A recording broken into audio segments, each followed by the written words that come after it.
মধ্যপ্রাচ্যে যুদ্ধের ভয়াবহতা আমরা বিগত 10-12 দিন ধরে দেখছি। ইরানে একের পর এক ড্রোন ক্ষেপণাস্ত্র এসে পড়ছে, আবার ইরান বিভিন্ন যে দেশগুলো রয়েছে পারস্য উপসাগরের ঠিক উল্টো দিকে কাতার, সৌদি আরব, কুয়েত, ওমান, সেই দেশগুলোতে তারা যেখানে যেখানে আমেরিকার বেস রয়েছে সেই জায়গাগুলোকে তারা ধ্বংস করে দিয়েছে। যুদ্ধের ভয়াবহতা আমরা দেখেছি, যুদ্ধের ছবিগুলো আমরা দেখেছি, কিন্তু মধ্যপ্রাচ্যের এই যুদ্ধ যেভাবে গোটা বিশ্বের অর্থনীতিকে হাতের পুতুল বানিয়ে ফেলেছে, এই দিকটা কি আমরা নজর রেখেছি?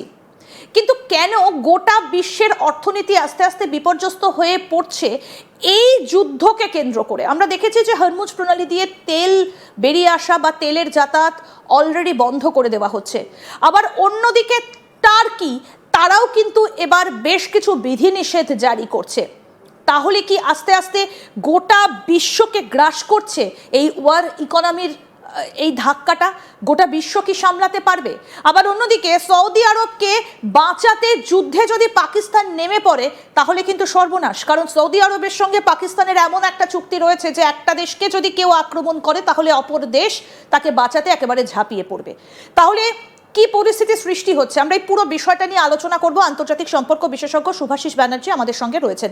আপনাকে স্বাগত জানাই শুভাশিস, আজ তাক বাংলায়। আস্তে আস্তে কি এই মিডল ইস্টের এই যুদ্ধের ধাক্কা, অর্থনৈতিক ধাক্কাটা কি গোটা বিশ্বকে গ্রাস করছে? কিভাবে, যদি আমরা আজকে পয়েন্টগুলো ধরে ধরে আলোচনা করি। দেখুন, চার্লি চ্যাপলিনের একটা বিখ্যাত লাইন দিয়ে আমি এই গোটা ইন্টারভিউ এর কথাগুলো শুরু করতে চাই। সেই লাইনটা আমাদের সবার মাথায় রাখা উচিত। History of human kind should be full of stories of responsibility. History of human kind মানে গোটা মানবিকতার এবং গোটা মানব সভ্যতার যত রকমের গল্প এবং ইতিহাস লেখা হবে, সেই ইতিহাস যেন ফুলে ফেপে থাকে সেই সব গল্প দিয়ে যেগুলো stories of responsibility. Irresponsible people can't write history. পয়েন্টটা হচ্ছে, আজকে আমরা কোথাও এক রাষ্ট্র অপর রাষ্ট্রকে ক্ষতিগ্রস্ত করতে গিয়ে গোটা মানব সমাজটাকে ধ্বংসের পথে নিয়ে চলে যাচ্ছি। আমরা তোমায় খেতে দেব না, আমরা তোমায় অর্থনৈতিকভাবে মারবো, রাজনৈতিকভাবে মারবো, কূটনৈতিকভাবে মারবো। আর যেন ফুল জন্মাতে কি কি করা হয় সেটা নিয়ে কেউ মাথা ঘামাচ্ছে না। সবাই এটা নিয়ে মাথা ঘামাচ্ছে যে কে কত আগুন জেনারেট করতে পারে। বিজ্ঞান আজকে পিছনের পথে হাঁটছে কোথাও গিয়ে একটা, সেটা আমার মনে হচ্ছে। কোথাও গিয়ে মনে হচ্ছে বিজ্ঞান আজকে ব্যর্থতার সব থেকে সম্মুখ সমরের একটা প্রতিচ্ছবি তারা দিনের পর দিন দেখছে। কারণ বিজ্ঞান বুঝতে পারছে না যে সত্যি যা সৃষ্টি করলাম সেটা কি শুধুই আরো সুলভ, আরো সুন্দরভাবে ধ্বংসকে কাছে টেনে নেওয়ার একটা প্রক্রিয়া মাত্র। এইভাবে দিনের পর দিন যেভাবে মানুষের জীবন চলে যাচ্ছে, মানুষের ভবিষ্যৎ ধ্বংস হয়ে যাচ্ছে, মানুষের জ্বালানি চলে যাচ্ছে, মানুষের অর্থনৈতিক অবস্থা, ক্ষমতাগুলো শেষ হয়ে যাচ্ছে, সেখানে আমরা নিজেদের সভ্য বলে আর যেন এই পৃথিবীর জীবিত জীবেদের মধ্যে কোন রকম ভাবে দুঃখ না দিই। আমরা অসভ্য, ভীষণ অসভ্য, এবং আমাদের এই রাষ্ট্রশক্তি আজ একে অপরকে তাই জন্যই এত সুন্দরভাবে মেরে ফেলতে উদ্যোগী। আজকে আমেরিকাকে দোষ দিয়ে লাভ নেই, ইরানকে দোষ দিয়ে লাভ নেই। দুজনেই যে হিটগুলো করছে সেই হিটগুলো ওয়েল প্ল্যান্ড প্রিসিশন হিট। কেন হিট করছে? ইকোনমিক্যালি একটা দেশ অন্য দেশকে শেষ করে দেওয়ার জন্য। কেন হিট করছে? আরো সিভিলিয়ান যাতে মারা যায়, আরো ইন্ডাস্ট্রি যাতে ধ্বংস হয়ে যায়, আরো আরো আরো জ্বালানি যাতে শেষ হয়ে যায়। যত জ্বালানি শেষ হবে তত ইকোনমিক হ্রাস হবে, তত ইন্ডাস্ট্রি ধ্বংস হয়ে যাবে। যত ইন্ডাস্ট্রি ধ্বংস হয়ে যাবে তত মানুষ আরো আরো অর্থনৈতিকভাবে বিপর্যয়ে পড়বে। যত মানুষ অর্থনৈতিকভাবে বিপর্যয়ে পড়বে তারা তত গর্জে উঠবে সেই দেশের সরকারের বিরুদ্ধে, এবং যত তারা সেই দেশের সরকারের বিরুদ্ধে গর্জে উঠবে সে রাজনৈতিকভাবে পিছিয়ে পড়বে, এবং দিনের পর দিন এমন একটা পরিকাঠামো, এমন একটা সমাজ ব্যবস্থাকে সৃষ্টি করতে সক্ষম হবে যেই সমাজ ব্যবস্থাটা তার দেশের নিজের সরকারকে যত তাড়াতাড়ি পদচ্যুত করে দেওয়া যায় সেই প্রক্রিয়াতে নিজেদের লিপ্ত করবে। এটাই হচ্ছে the bigger game of the world. এই এনগেজমেন্টটার জন্যই কন্ট্যাক্ট তৈরি হচ্ছে, এই এনগেজমেন্টটার জন্যই দিনের পর দিন প্রচেষ্টা চালিয়ে যাচ্ছে আমেরিকা এবং ইরান। এবং এই দখলদারি রাজনীতির শিকার হচ্ছে সাধারণ কিছু মানুষ। এই দখলদারির শিকার হচ্ছে সেই স্কুলে যারা পালাবার রাস্তা পায়নি। এই দখলদারির শিকার হচ্ছে সেই আমরা এই জায়গাটায় আসবো। শুভাশিস, আমরা যদি একটু ধরে ধরে আলোচনায় আসি, যে সৌদি আরবকে কেন টার্গেট করে নেওয়া হলো?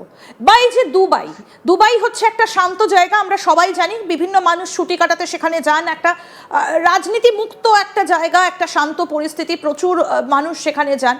সেই জায়গাটাতে হামলা চালানো হয়েছে কেন? না সেখানে আমেরিকার সেনা সৌদি আরবে থাকে এবং সেখানে সিআইএ এর অফিস রয়েছে রিয়াদে। বেছে বেছে এই জায়গাগুলোকে অ্যাটাক করা হয়েছে কেন? অর্থনীতির কোন জায়গাটাতে এসে ধাক্কা লাগলো এই আঘাতটা? ম্যাডাম, আপনি বললেন না দুবাই নিরীহ মিষ্টি জায়গা না কি একটা বললেন, ওটা মোটেই নয়। দুবাই যথেষ্ট রকম আমেরিকাকে জায়গা দিয়েছে, দিনের পর দিন কূটনৈতিক ভাবে আমেরিকাকে জায়গা দিয়ে আমেরিকার ইনভেস্টমেন্টের একটা হাব হলো দুবাই, প্রথম কথা। দ্বিতীয় কথা হচ্ছে দুবাই ছাড়াও সৌদি আরবিয়ার তার এন্টায়ার তেলের যে প্রোটেকশনটা, সেটাই ইউনাইটেড স্টেটস অফ আমেরিকা। আজকে সৌদি আরবিয়ার এন্টায়ার মিলিটারি মানে মিলিশিয়া কন্টেন্টটাই তৈরি করেছে আপনার ইউনাইটেড স্টেটস অফ আমেরিকা। কেন সেটা হবে? কেন দিনের পর দিন এমন কন্টেন্ট, এমন ঘটনা তৈরি করবে যার জন্য একটা দেশ, সেই ইসলামিক হোক নন ইসলামিক হোক, আই ডোন্ট কেয়ার, কেন দিনের পর দিন সেই দেশটাকে ব্যাখ্যা করতে হবে যে আমরা যা করছি সেটা আমেরিকাকে জানানোটা প্রয়োজনীয়? কেন ব্যাখ্যা করতে হবে? আর সেই ব্যাখ্যা না করলেই সে আক্রমিত হবে, তাকে আক্রমণ করা হবে, তাকে দে উইল বি অ্যাটাকড। আজকে ভেনেজুয়েলার সাথে যেটা ঘটেছে, আজকে ইরানের সাথে সেটা ঘটছে। ইরান রিটালিয়েট করছে, ইরান ইনভেস্টমেন্ট ইনফ্রাস্ট্রাকচার এস্টাবলিশমেন্টের উপর হিট করছে, সিম্পল অ্যান্ড স্ট্রেট। কারণ ইরান বুঝতে পেরেছে যে আমাকে তোমরা ইকোনমিক্যালি ধূলিসাৎ করবে, আমিও তোমাকে পাল্টা মারবো, এবং সেটাই করছে ইরান। ইরান যেটা করছে সেটাও অন্যায়, এবং ইরান যেটা করছে সেটা কারণটাও অন্যায়। ইউনাইটেড স্টেটস অফ আমেরিকা যেটা করছে, কেন করব?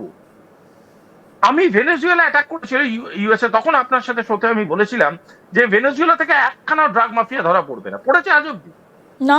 টার্গেটটা তো দাঁড়িয়ে, আজকের ডেটে দাঁড়িয়ে মোজাদের অফিসিয়াল রিপোর্ট যেটা 6 তারিখ বেরিয়েছে, সেখানে বলছে, আমি coat, no such identification of nuclear reactors has been found within the territory of Iran as of now. কথাটা মানে কি? নিউক্লিয়ার রিঅ্যাক্টর পাওয়া যায়নি ইরানে, তার মানে তাদের নিউক্লিয়ার রিসার্চ কি করে ধ্বংসাত্মক হয়? কোন বেসিসে ধ্বংসাত্মক হয় সেই রিসার্চ?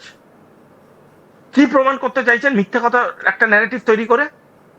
আমেরিকা মিথ্যা ন্যারেটিভ তৈরি করছে, আমেরিকা মিথ্যা ইনফরমেশন নেটওয়ার্ক তৈরি করছে, এবং এই ইনফরমেশন নেটওয়ার্কটাকে সে বাজারে ছড়িয়ে সিভিল ডিসোবিডিয়েন্সকে সামনে রেখে দিনের পর দিন এমন একটা প্রক্রিয়ার মধ্যে গোটা ব্যাপারটাকে আনছে, যেই প্রক্রিয়াটা কোনো না কোনো ভাবে, কোনো না কোনো পদ্ধতির মধ্যে দিয়ে গোটা বিশ্বের স্টেবিলিটি নষ্ট করছে, এবং সে দিনের পর দিন অন্যায়ভাবে তেল এবং বাকি ইকোনমিক জোনগুলোর উপরে থাবা বসাচ্ছে।